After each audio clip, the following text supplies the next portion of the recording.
I've got legs, and I know how to use them.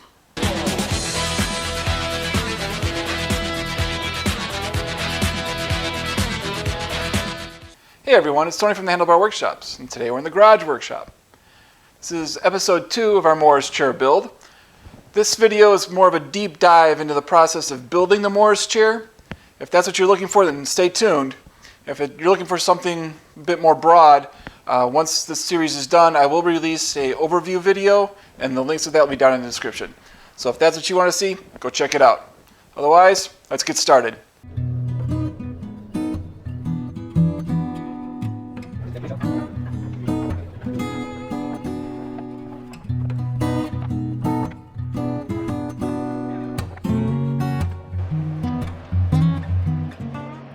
I've installed a rip blade. You can tell because of the large gullets and the fewer teeth. I'm going to start cutting up the walnut for the legs of the chairs.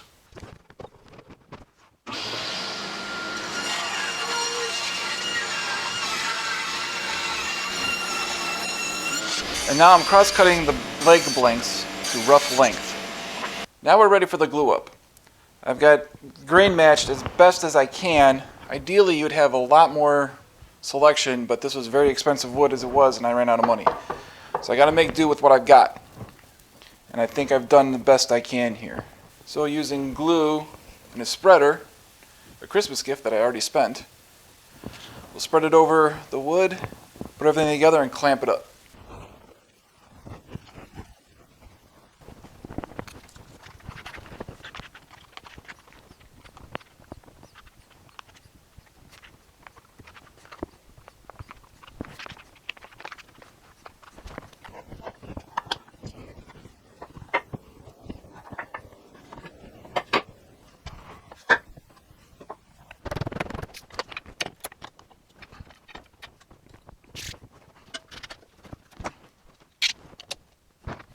This is a glue up of the front legs only. I'll do the back legs separately in order to make it an easier glue up.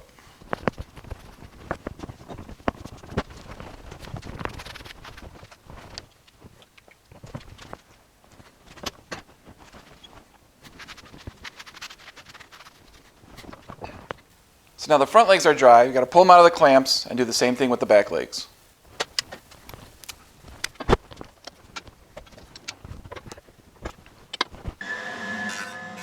In order to get two sides square, I run it through the jointer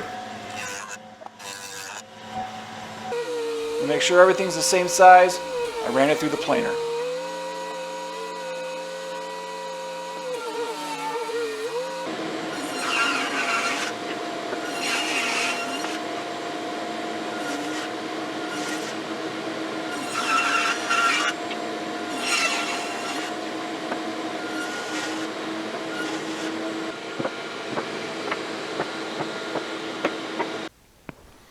So real quick, I had marked off my mortises.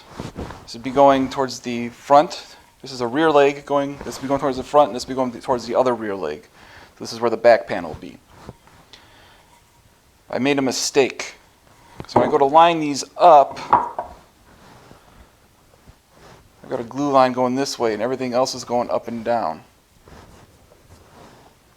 I don't really care if they're mismatched this way, because you shouldn't see that too much, but I care about this. So I got to redo everything.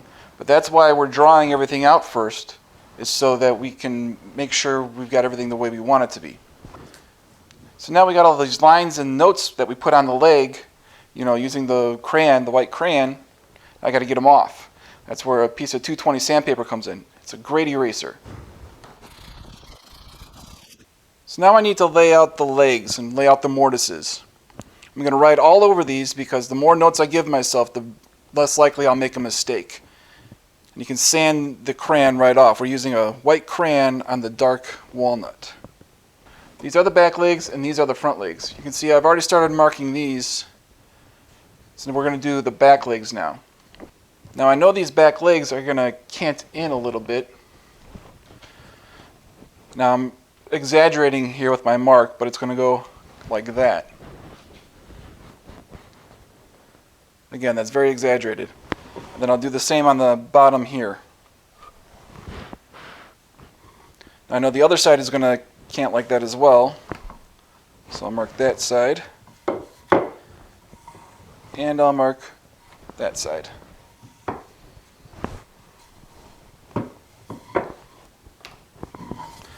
I've already marked the two faces where I want the mortises, so that way I always know where I'm looking. This side is going to have two mortises, one on the bottom and one at the top for the side rails, and this one's only going to have one mortise in it for the back rail. But we can lay them out with the same template.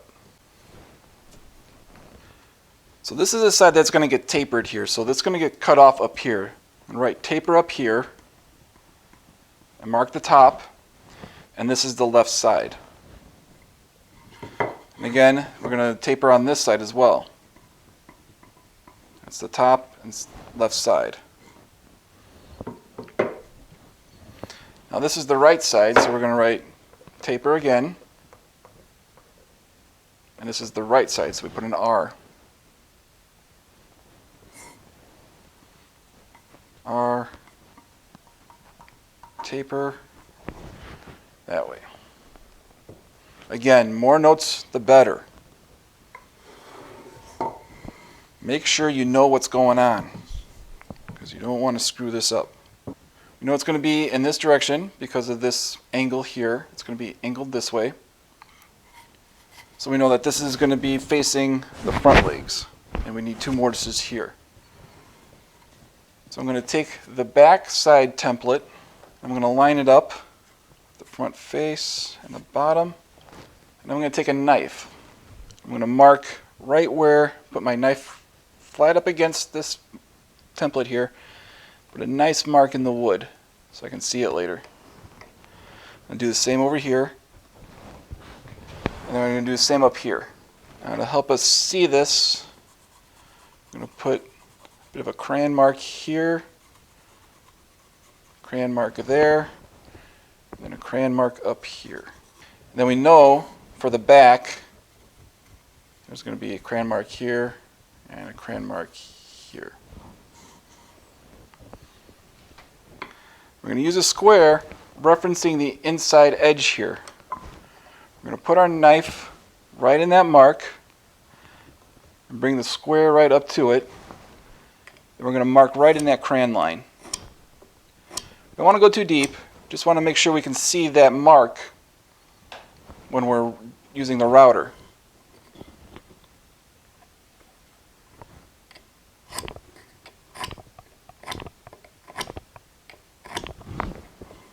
can see that nice mark right there. Then we can come around this side. And again, we're going to reference off that same edge with the square.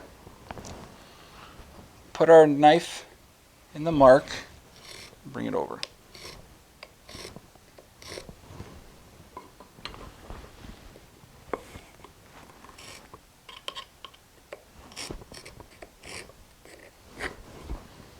Here.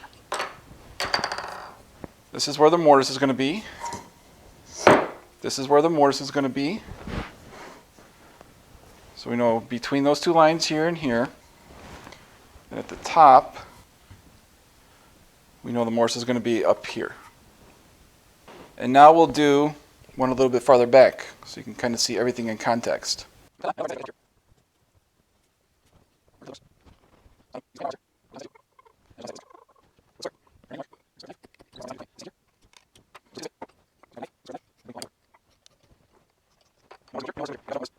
So this is going to go face the front legs, and this is going to face the other back leg, which is right here, which has the same mortise here that matches up like that.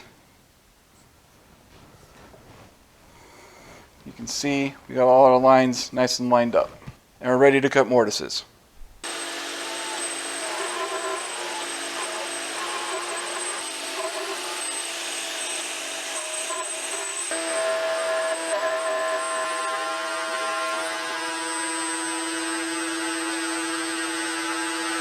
Alright, so here we got the back leg.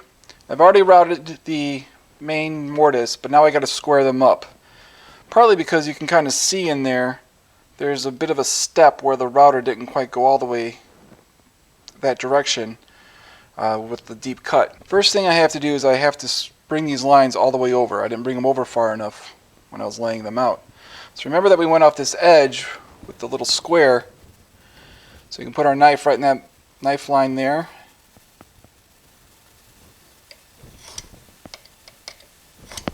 And just bring it right back like that.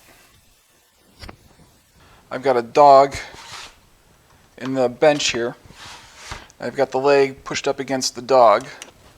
Now I have a mortise chisel and a mallet.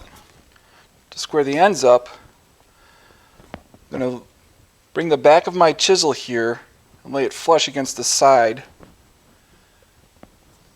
Just like that. I'm going to bring the mallet in from the back here.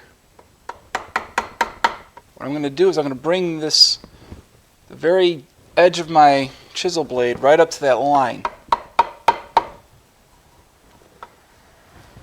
And then I'll flip it over and do the same thing on the other side.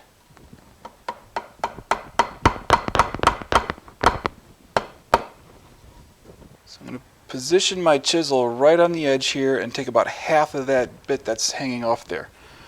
I'm holding it down here. I'm not holding at the handle. You can see where my fingers are at. I'm going to try and keep it as perpendicular as possible and just tap.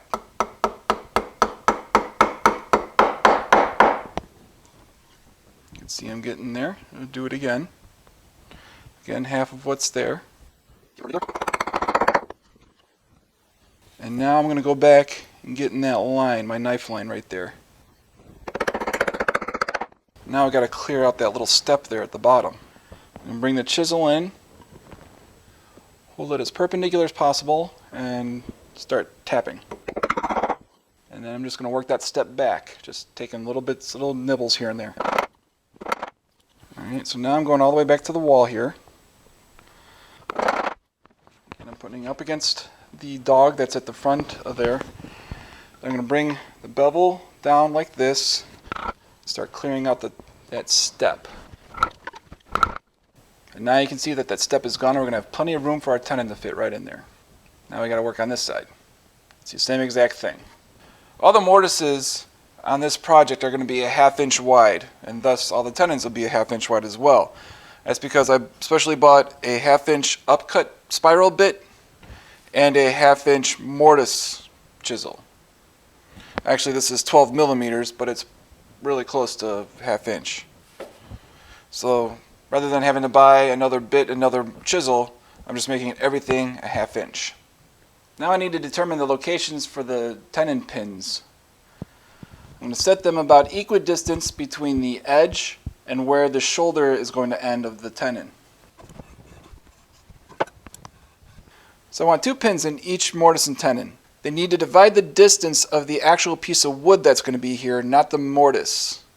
So you got to go out the extra shoulder size here and then bring that into 3 separate equal distances.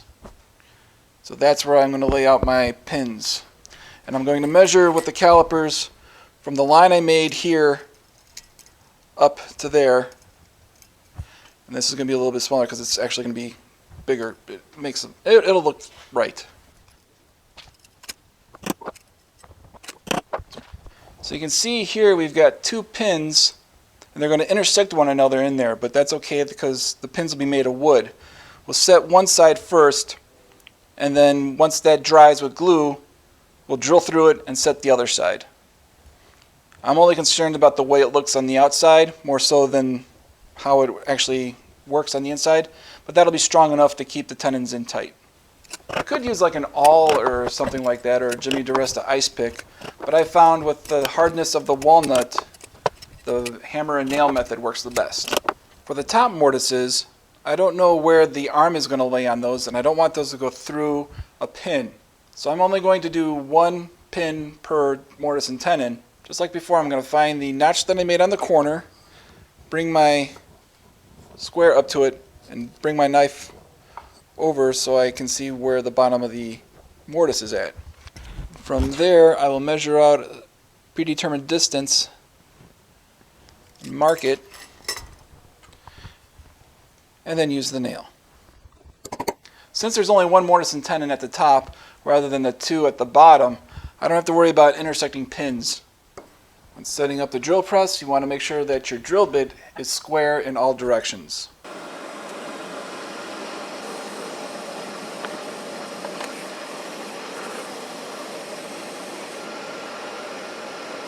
So we're back at the table saw and we're getting ready to cut the tapers on the legs. I've marked the top of the taper, I marked it taper, and I numbered this one 1 and this side 2. This side is going to be cut off first, and then we cut off this one. That way I always have a nice flat square edge on the sled here.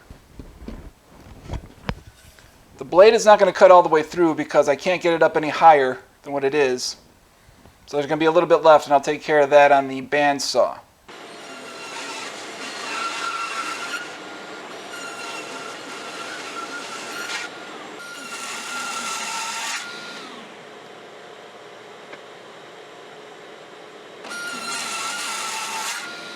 Now, interestingly enough, on the bandsaw we want to do it backwards. We want to cut off number 2 and then cut off number 1.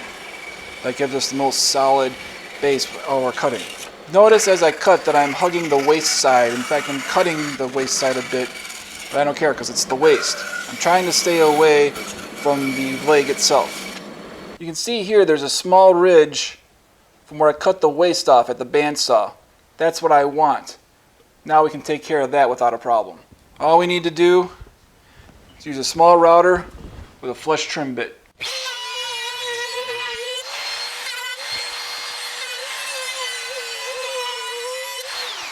Using a protractor to set the angle on my miter gauge, I set up the cut for the bottoms of the legs. I want to make sure that the two square sides are touching both the table and the inside of the miter gauge. And then I'm going to set up the leg so that the very tip of the bottom is just kissing the teeth of the blade. Using an F-clamp, the little pad will pivot on the angled surface to give it a nice tight hold.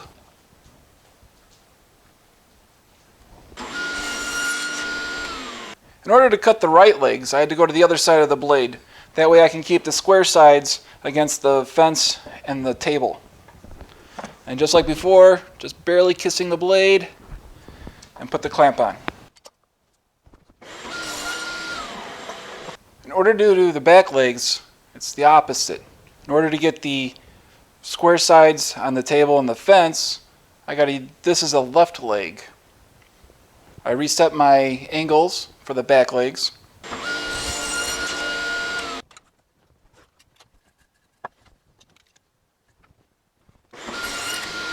So now it's just a few passes with the plane on each side to remove a bunch of the milling marks.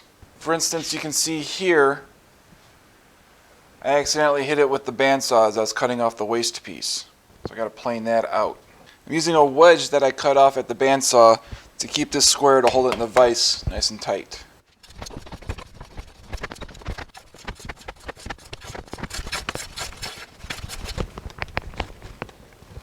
After planing all the sides of the back 4 legs, I figured, well, I burned off that donut I had for breakfast this morning, so I'm going to let my jointer have some fun as well.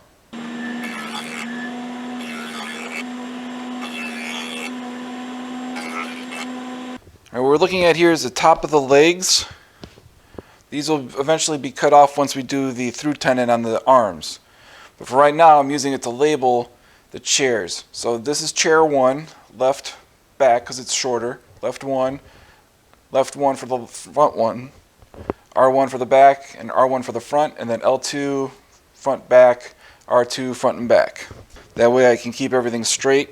I've done my best to give myself a front grain and a back grain. What that means is when the chairs are set up, 2 sides are going to be facing each other and there's probably going to be a table in between.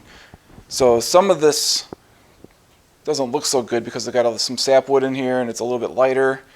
Some of it looks really good. So I'm trying to make sure that the good stuff would be able to face outwards, away from the end tables, and the slightly more ugly side goes in towards the tables where it won't be seen as easily. But that's just a limitation of the lumber that I was able to get. So now that the legs are done, they're sexy legs, I think we're going to wrap this episode up. Make sure you subscribe and hit the notification bell so you see when the next episode comes out. And if you like this one, give me a thumbs up and maybe share it around and help the channel out. All right, well, thank you for watching, and I'll see you on the next one.